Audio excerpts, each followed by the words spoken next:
Good morning students, welcome to Punjabi class. कहानी शेरनिया। कहानीकार कुलवंत सिंह विर्क। शेरनिया कहानी साडी ISC बोर्ड द्वारा प्रवानित पुस्तक कथा संगम विच दर्ज है। असी हुण तक इस कहानी दी समरी डिस्कस कीती है ते नाल ही नाल पन्ना नंबर 38, 39 ते 40 दी रीडिंग भी कर ली है। हुण अज असी पन्ना नंबर 41, 42 ते 43 दी रीडिंग करांगे ते नाल ही नाल औखे शब्दां दे अर्थां ते भी झात मारांगे। साह लैके आराम करके, संग शर्म, बुझ लिया सी जान लिया, चाह खुशी, लोड़ ज़रूरत।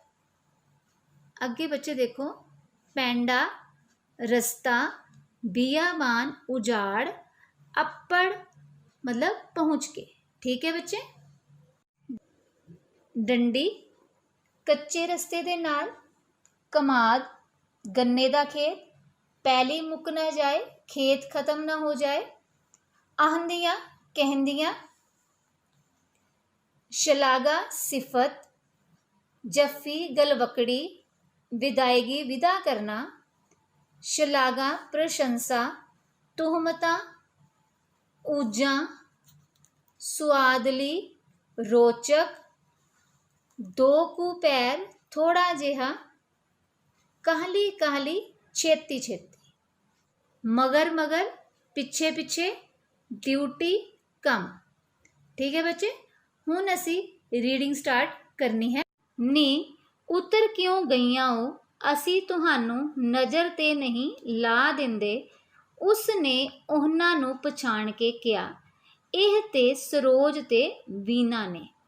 उस उन्हां वल हथ करके मैनू दसिया ते फिर उन्हां नू कहा, चलाओ चलाओ जरा असी भी वेखीए। हुण बच्चे लेखक दी पत्नी ने उन्हां दोनां कुड़ियां नू पछाण लिया सी कि वो सरोज ते वीना हन ते नाल ही नाल ਉਹ ਉਹਨਾਂ ਨੂੰ ਸਾਈਕਲ ਚਲਾਉਣ ਲਈ ਵੀ ਆਖਦੀ ਹੈ, ਕਿਉਂਕਿ ਉਹ ਵੇਖਣਾ ਚਾਹੁੰਦੀ ਸੀ ਕਿ ਉਹ ਸਾਈਕਲ ਚਲਾ ਰਹੀਆਂ ਹਨ। ਥੱਕ ਗਈਆਂ ਵਾਂ, ਜਰਾ ਸਾਹ ਲੈ ਕੇ ਚਲਾਵਾਂਗੀਆਂ। ਜਿਹੜੀ ਉਹਨਾਂ ਵਿੱਚੋਂ ਸਰੋਜ ਸੀ, ਉਸ ਨੇ ਬਹਾਨਾ ਬਣਾਇਆ, ਇਹ ਆਪਣੇ ਆਪ ਨੂੰ ਮੇਰੀ ਵਹੁਟੀ ਦੇ ਬਹੁਤਾ ਨੇੜੇ ਸਮਝਦੀ ਸੀ। ਹੁਣ ਦੋਨਾਂ ਕੁੜੀਆਂ ਦੇ ਵਿੱਚੋਂ ਜਿਸ ਦਾ ਨਾਮ ਸਰੋਜ ਸੀ, ਉਸਨੇ ਬਹਾਨਾ ਬਣਾਉਂਦੇ ਕਿਹਾ ਕਿ ਉਹ ਥੱਕ ਗਈਆਂ ਹਨ। ਕਦੋਂ ਕੁ ਦੀਆਂ ਚਲਾਉਂਦੀਆਂ ਪਈਆਂ ਉਹ, ਮੇਰੀ ਵਹੁਟੀ ਨੇ ਉਹਨਾਂ ਦੇ ਥੱਕ ਜਾਣ ਤੋਂ ਪੁੱਛਿਆ।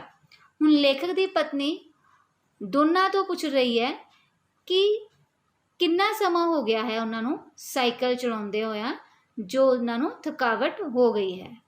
ਨਹੀਂ ਭੈਣ ਜੀ, ਅਜੇ ਤੇ ਅਸਾਂ 2-3 ਚੱਕਰ ਹੀ ਲਾਏ ਨੇ, ਉਂਝ ਸਾਨੂੰ ਸੰਗ ਆਉਂਦੀ ਏ। ਵੀਨਾ ਨੇ ਕਿਹਾ, ਸ਼ਾਇਦ ਉਸਨੇ ਬੁੱਝ ਲਿਆ ਸੀ ਕਿ ਮੈਂ ਉੱਥੋਂ ਹੀ ਫਿਰਦਾ ਗਿਆ ਸਾਂ ਤੇ ਇਸ ਲਈ ਠੀਕ ਠੀਕ ਦੱਸ ਦਿੱਤਾ। ਠੀਕ ਹੈ। ਹੁਣ ਵੀਨਾ ਨੇ ਕਿਹਾ ਕਿ ਨਹੀਂ ਭੈਣ ਜੀ ਉਹਨੇ ਕਿਹਾ ਲੇਖਕ ਦੀ ਪਤਨੀ ਨੂੰ, ਨਹੀਂ ਭੈਣ ਜੀ, ਕਿ ਹਜੇ ਉਹਨਾਂ ਨੇ 2-3 ਚੱਕਰ ਹੀ ਲਾਏ ਹਨ, ਪਰ ਅਸਲ ਕਾਰਨ ਇਹ ਸੀ ਕਿ ਉਹਨਾਂ ਨੂੰ ਸ਼ਰਮ ਆ ਰਹੀ ਸੀ। ਤੇ ਨਾਲ ਹੀ ਨਾਲ ਲੇਖਕ ਦੇ ਮਨ ਦੇ ਵਿੱਚ ਵਿਚਾਰ ਆਇਆ ਕਿ ਹੋ ਸਕਦਾ ਹੈ ਉਹਨਾਂ ਨੇ ਲੇਖਕ ਨੂੰ ਪਛਾਣ ਲਿਆ ਹੋਵੇ ਕਿ ਇਹ ਉਹੀ ਆਦਮੀ ਹੈ ਜੋ ਪਾਰਕ ਦੇ ਵਿੱਚ ਚੱਕਰ ਲਗਾ ਰਿਹਾ ਸੀ, ਸੈਰ ਕਰ ਰਿਹਾ ਸੀ। ਸੰਗ ਕਰਕੇ ਹੀ ਇਸੇ ਵੇਲੇ ਆਉਂਦੀਆਂ ਹੋ, ਹੋਰ ਕੀ ਕਰੀਏ, ਪਾਰਕ ਵਿਹਲੀ ਹੀ ਇਸ ਵੇਲੇ ਹੁੰਦੀ ਹੈ। ਤਿੱਖੇ ਜਵਾਬ ਦੇਣ ਲਈ ਗੱਲ ਫੇਰ ਸਰੋਜ ਨੇ ਫੜ ਲਈ ਸੀ। ਠੀਕ ਹੈ। ਹੁਣ ਲੇਖਕ ਦੀ ਪਤਨੀ ਦੋਨਾਂ ਕੁੜੀਆਂ ਨੂੰ ਪੁੱਛ ਰਹੀ ਹੈ ਕਿ ਉਹਨਾਂ ਨੂੰ ਸ਼ਰਮ ਆਉਂਦੀ ਹੈ, ਇਸ ਲਈ ਉਹ ਰਾਤ ਦੇ ਸਮੇਂ ਇੱਥੇ ਸਾਈਕਲ ਚਲਾਉਣ ਲਈ ਆ ਰਹੀਆਂ।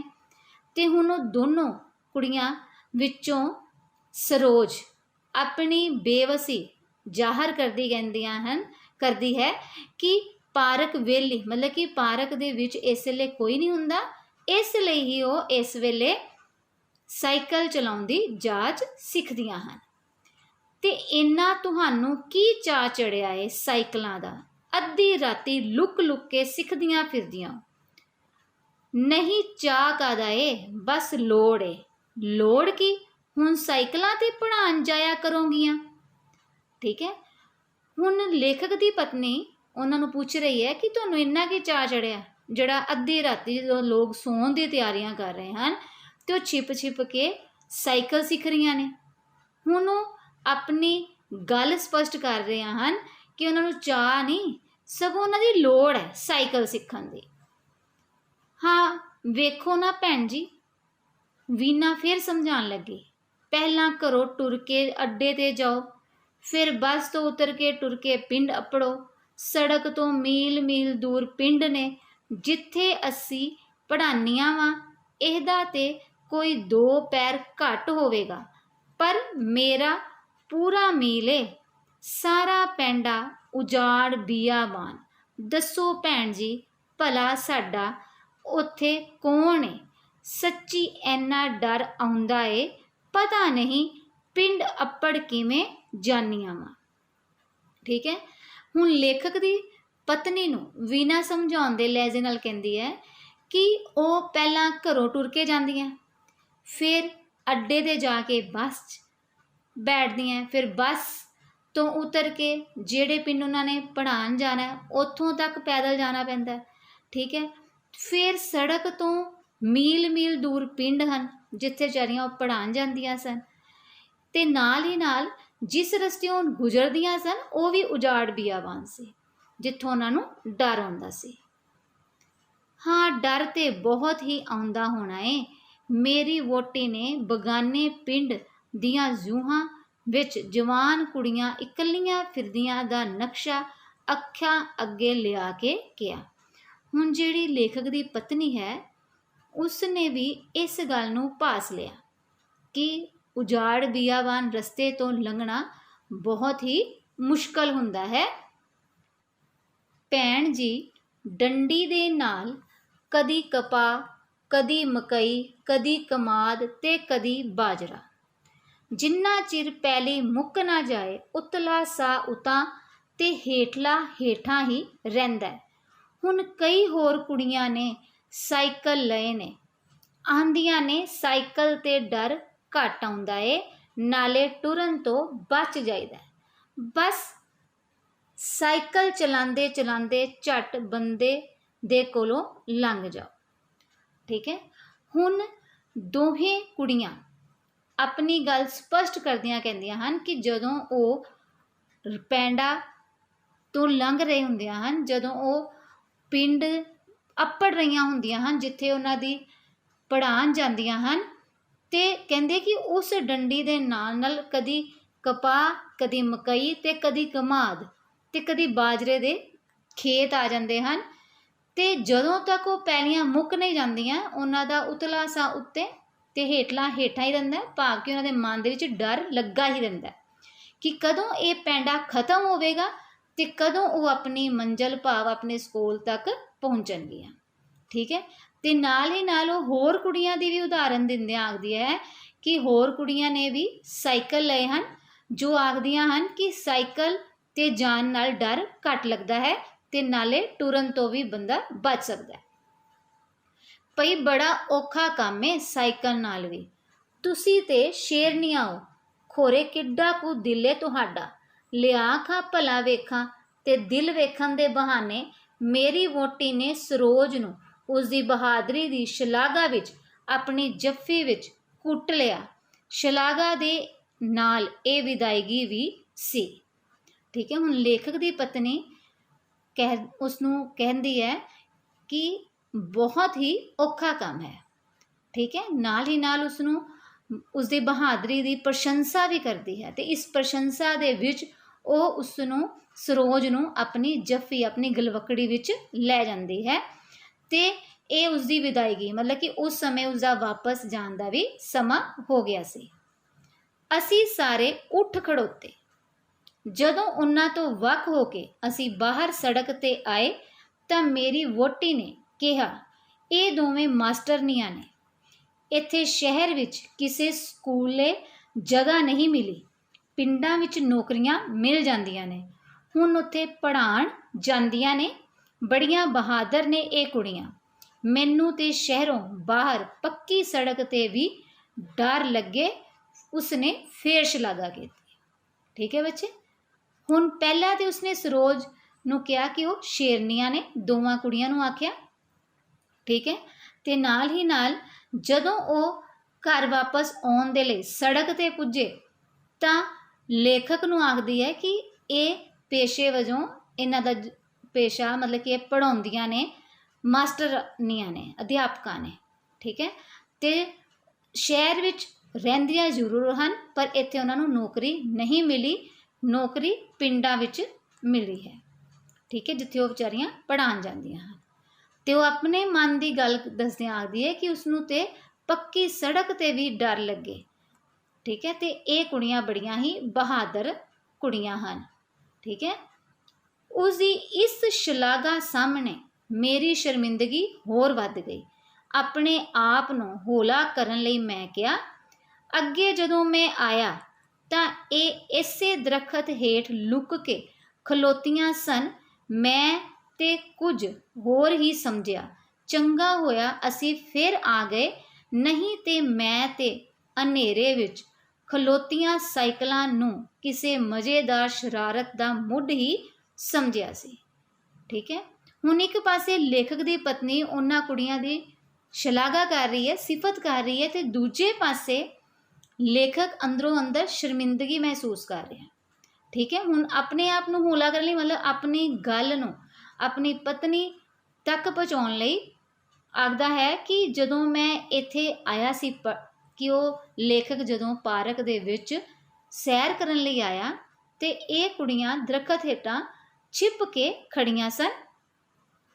ਕੇ ਖੜੀਆਂ ਸਨ ਤੇ ਉਸਨੇ ਉਹਨਾਂ ਕੁੜੀਆਂ ਨੂੰ ਗਲਤ ਸਮਝਿਆ ਸੀ ਤੇ ਨਾਲ ਹੀ ਨਾਲ ਕਿਸੇ ਮਜ਼ੇਦਾਰ ਸ਼ਰਾਰਤ ਦਾ ਸ਼ੁਰੂਆਤ ਵੀ ਸਮਝੀ ਸੀ। ਕੰਮ ਕਰਨ ਵਾਲੀਆਂ ਕੁੜੀਆਂ ਤੇ ਬੜੀਆਂ ਤੁਹਮਤਾਂ ਲੱਗਦੀਆਂ ਨੇ। ਮੇਰੀ ਵਹੁਟੀ ਨੇ ਕੁਝ ਖਿੱਝ ਕੇ ਕਿਹਾ, ਹਰ ਇੱਕ ਨੂੰ ਭੁਲੇਖਾ ਪੈ ਜਾਂਦਾ ਹੈ। ਮੈਂ ਤੁਹਾਨੂੰ ਇੱਕ ਬੜੀ ਸੁਆਦਲੀ ਗੱਲ ਦੱਸਣੀ ਆ।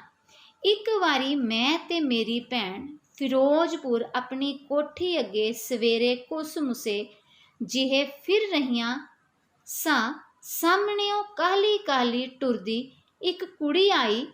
ਕਦੀ ਉਹ 2 ਕੁ ਪੈਰ ਭੱਜ ਵੀ ਲੈਂਦੀ ਤੇ ਫਿਰ ਕਾਹਲੀ ਕਾਹਲੀ ਟੁਰਨ ਲੱਗ ਜਾਂਦੀ।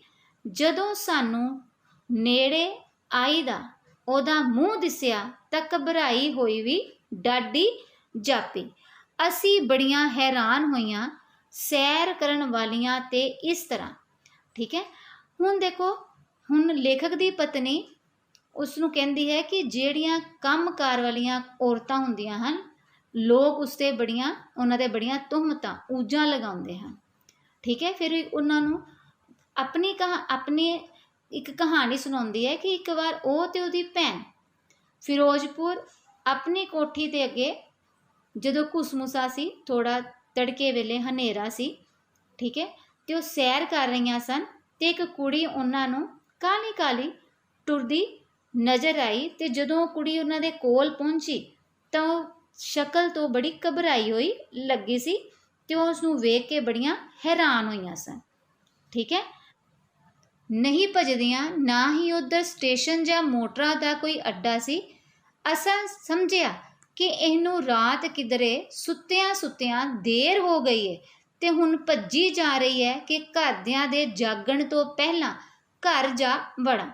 ਭਲਾ ਕਿੱਥੇ ਜਾਂਦੀ ਏ, ਇਹ ਜਾਣਨ ਲਈ ਅਸੀਂ ਵੀ ਉਹਦੇ ਪਿੱਛੇ ਟੁਰ ਪਈਆਂ। ਉਹ ਅੱਗੇ ਤੇ ਅਸੀਂ ਮਗਰ।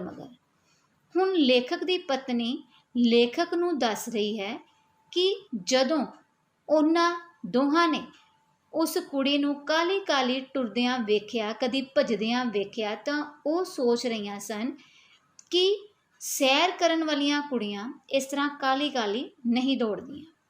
ਠੀਕ ਹੈ। ਤੇ ਨਾ ਹੀ ਉਹ ਜਿੱਧਰ ਜਾ ਰਹੀ ਹੈ ਉੱਧਰ ਕੋਈ ਸਟੇਸ਼ਨ ਜਾਂ ਕੋਈ ਬੱਸ ਅੱਡਾ ਹੈ ਤੇ ਹੋ ਸਕਦਾ ਹੈ ਕਿ ਇਸਨੇ ਰਾਤ ਕਿਧਰੇ ਹੋਰ ਗੁਜ਼ਾਰੀ ਹੈ ਤੇ ਹੁਣ ਆਪਣੇ ਪਰਿਵਾਰ ਵਾਲਿਆਂ ਦੇ ਉੱਠਣ ਤੋਂ ਪਹਿਲਾਂ ਘਰ ਪਹੁੰਚਣਾ ਚਾਹੁੰਦੀ ਹੈ। ਠੀਕ ਹੈ। ਹੁਣ ਉਹ ਇਹ ਜਾਣਨ ਦੇ ਲਈ ਦੋਹੇ ਜਣੀਆਂ ਉਸਦੇ ਪਿੱਛੇ ਤੁਰ ਪੈਂਦੀਆਂ ਹਨ। ਉਹ ਟੈਲੀਫੋਨ ਐਕਸਚੇਂਜ ਨੂੰ ਮੁੜ ਪਈ। ਅਸੀਂ ਸਮਝ ਲਿਆ ਕਿ ਉਹ ਟੈਲੀਫੋਨ ਓਪਰੇਟਰ ਸੀ ਤੇ ਉਸ ਨੂੰ ਕੇਵਲ ਡਿਊਟੀ ਤੋਂ ਦੇਰ ਹੋ ਗਈ ਸੀ। ਅਸੀਂ ਸੜਕ ਤੇ ਖੜੀਆਂ ਉਸ ਵੱਲ ਵੇਖਦੀਆਂ ਰਹੀਆਂ। ਅੰਦਰ ਜਾ ਕੇ ਉਹ ਆਪਣੀ ਕੁਰਸੀ ਉੱਤੇ ਬੈਠ ਗਈ ਤੇ ਅਸੀਂ ਸ਼ਰਮਿੰਦੀਆਂ ਹੁੰਦੀਆਂ ਪਿਛਾਂ ਮੁੜ ਆਈਆਂ। ਹੁਣ ਲੇਖਕ ਦੀ ਪਤਨੀ ਆਖਦੀ ਹੈ ਕਿ ਉਹ ਜਿਹੜੀ ਕੁੜੀ ਸੀ ਉਹ ਜਾ ਕੇ ਟੈਲੀਫੋਨ ਐਕਸਚੇਂਜ ਵਾਲੇ ਪਾਸੇ ਮੁੜ ਗਈ ਸੀ ਤੇ ਉਹਨਾਂ ਨੂੰ ਸਮਝਦਿਆਂ ਦੇਰ ਨਾ ਲੱਗੀ ਕਿ ਇਹ ਟੈਲੀਫੋਨ ਓਪਰੇਟਰ ਸੀ ਤੇ ਜਿਸ ਨੂੰ ਕਿ ਆਪਣੇ ਕੰਮ ਤੇ ਜਾਂਦੇ ਹੋਏ ਦੇਰ ਹੋ ਗਈ ਸੀ, ਇਸੇ ਲਈ ਉਹ ਭੱਜਦੀ ਜਾ ਰਹੀ ਸੀ। ਤੇ ਉਹਨਾਂ ਦੋਹਾਂ ਨੂੰ ਇਸ ਸੋਚ ਦੇ ਉੱਤੇ ਬੜੀ ਸ਼ਰਮਿੰਦਗੀ ਮਹਿਸੂਸ ਹੁੰਦੀ ਹੈ ਤੇ ਉਹ ਕੁੜੀ ਨੂੰ ਕੁਰਸੀ ਉੱਤੇ ਬੈਠਾ ਵੇਖ ਕੇ ਵਾਪਸ ਮੁੜ ਆਉਂਦੀਆਂ ਹਨ। ਸੋ ਬੱਚੋ, ਹੁਣ ਸਾਡੀ ਸ਼ੇਰਨੀਆਂ ਕਹਾਣੀ ਦੀ ਰੀਡਿੰਗ ਕੰਪਲੀਟ ਹੋ ਗਈ ਹੈ। ਤੁਸੀਂ ਇਸ ਕਹਾਣੀ ਨੂੰ ਚੰਗੀ ਤਰ੍ਹਾਂ ਪੜ੍ਹਨਾ ਹੈ ਤੇ ਨਾਲ ਹੀ ਨਾਲ ਔਖੇ ਸ਼ਬਦਾਂ ਵੱਲ ਵੀ ਧਿਆਨ ਮਾਰਨਾ ਹੈ। ਥੈਂਕ ਯੂ ਜੀ।